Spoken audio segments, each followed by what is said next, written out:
Thank you. Dear colleagues, hello from Ukraine.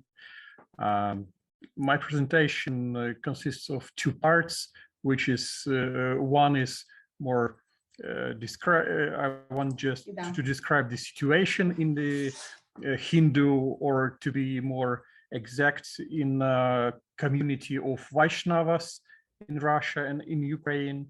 And the second part is to discuss some of theological views of this community, which is divided by the war today.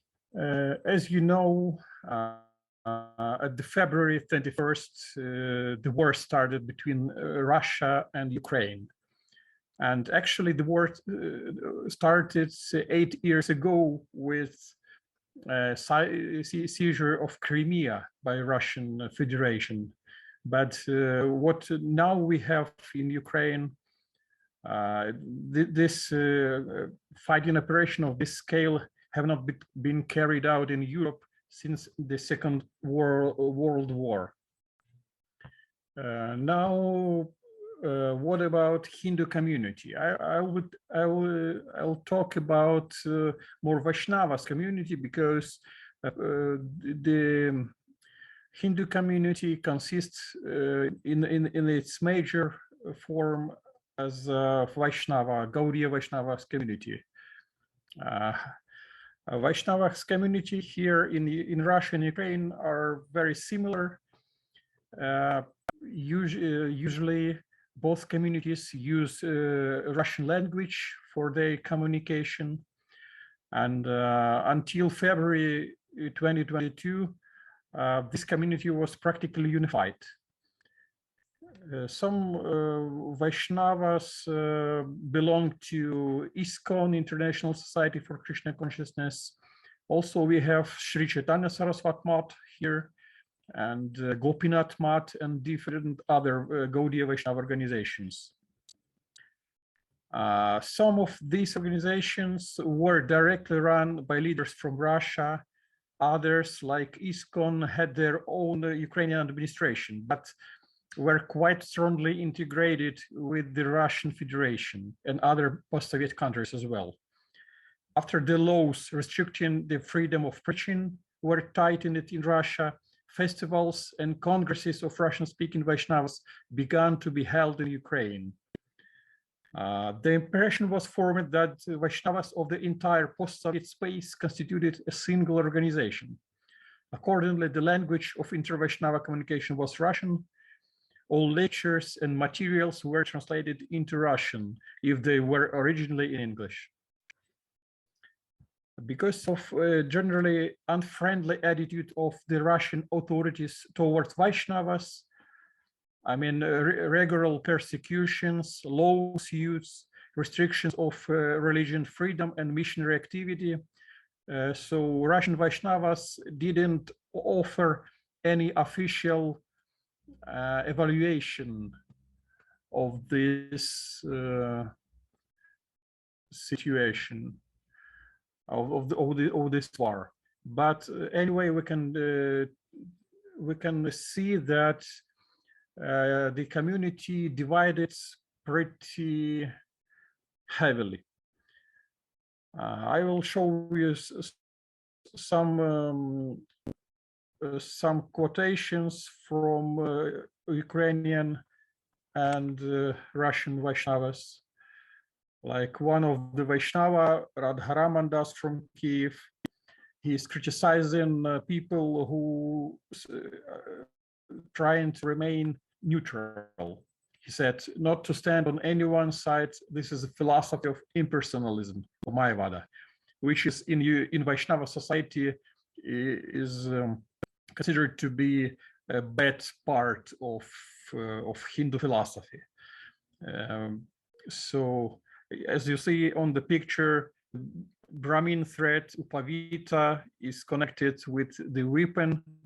So some of Ukrainian Vaishnavas went to the army and started to protect their land and people. Another Vaishnava, Mukunda Haridas from Mykolaiv, Ukraine, also went to the army And this is his quotations. So since the Russian army attacked Ukraine, as a result of which hundreds of civilians die every day. Every day, Russian troops kill Ukrainian children and old people, rape women, and rob the population. And you can't say it doesn't concern you. So some Ukrainian Vaishnavas started to evaluate the situation and trying to find some support of their position in the scriptures. The same also happened to Russian Vaishnavas. So now I'll show you the position of some of Russian Vaishnava. He said Ukrainians decided to bring English and American laws to Russian soil. And so they betrayed their people. Everything else is just a consequence of this dislocation of the brain. Gangaram Das from Moscow. So some of Russian people, they consider Ukraine as the Russian soil, Russian land, because the Russian civilization originally came from Kyiv and Rus. So that's why some of them also think that there is no difference between Russians and Ukrainians, and that's why it is justified for Russians to take Ukraine back. So another person, another initiating guru, which is very famous in Russia and in Ukraine as well, he says that Russia has a great future. If Russia accepts spiritual knowledge, the whole world will change quickly. It will be a supranational idea. Russian culture is not loved in the West because Western culture is more material. As for the spirit, Russia is rich in it. Chaitanya Chandra Charan Das, Volgograd, Russia, is initiating guru in the International Society for Krishna Consciousness, and his position divided his disciples into two sides, two parts. Another Russian guru also is of high importance in Ukraine. He said he condemned the war as a war, not given any appreciation to Russian government doings. He said war is a terrible thing. A war is the result of the terrible delusion of the Kali Yuga, when people are ready to kill each other for no reason. No one knows for what reason. And all sane people who have a heart left in their chests, resist the war as best as they can. By these words, he also divided his disciples into two different parts. Because the majority of his disciples are Russians, but also in Ukraine, there are also pretty many disciples of Bhaktivigyana Goswami from Moscow. So let's proceed to theological arguments. This is the expression, this is the quotation from Swami Prabhupada, founder Acharya of the ISKCON. And what is interesting, these quotations is quoting by Russian and by Ukrainian Vaishnavas as well, to support the aggression against Ukraine and to divide and to defend Ukraine from it. He said, according to Vedic injunctions, there are 6 kinds of aggressors: a poison giver, one who sets fire to the house, one who attacks with deadly weapons, one who plunders riches, one who occupies another's lands, and one who kidnaps a wife. Such aggressors are at once to be killed, and no sin is incurred by killing such aggressors. So because some of Russians, they consider Ukraine as also their land, they use these quotations as to justify the war. At the same time, Ukrainians use this quotation as to explain why they're fighting for their country.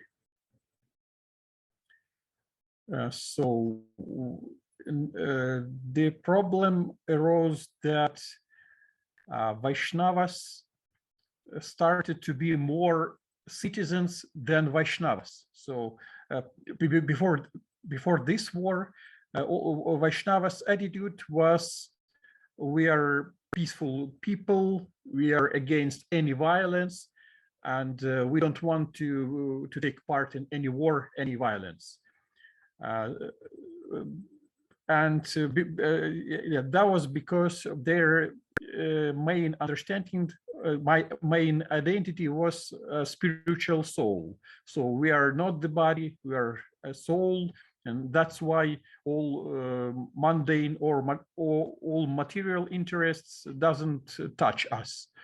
But this war showed that in some, I don't know why, but Vaishnavas started pretty strongly support or go against the war. Even I can say that some gurus face it from their disciples a high criticism.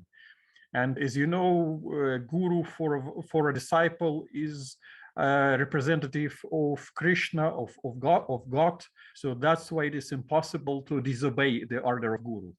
And in the case if guru says something that you cannot accept, so it gives a problem which should be solved by theological means.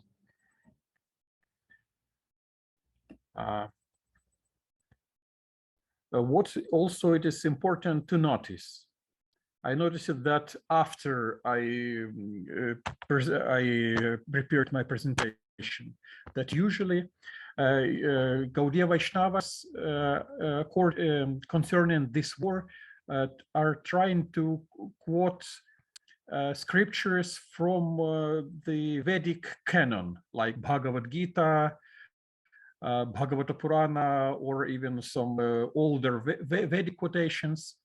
But almost nobody of them are quoting the scriptures of Gaudiya Vaishnava's line, heritage, like Chaitanya Charitamrita or different other scriptures is not quoted here at all. So it seems like the understanding of the situation of the war goes beyond their identity as a Gaudiya Vaishnavas, because usually the ideal of Gaudiya Vaishnava line is to be completely detached from the violence, from the mundane any activities. So the ideal of Gaudiya Vaishnavas is to be renounced, or at least to live a life of completely spiritual entity. So now we have a split, and we have also a challenge for the Vaishnava community, or how to deal with violence is exactly in their own community. Here in Ukraine and as well as in Russia, Vaishnavas are well known because of their peaceful preaching. They say we love every living entity, not to kill animals, not to kill people. So now we see that it kind of Old Testament started to be practiced. I mean that if to compare to Christian community, like Christ tried to promote people to completely peaceful activity. The same Chaitanya also was not concerned about different mundane struggles and fights. So As for me, it is very interesting situation. It also needs to be theologically studied as well as sociologically. So that's my short presentation.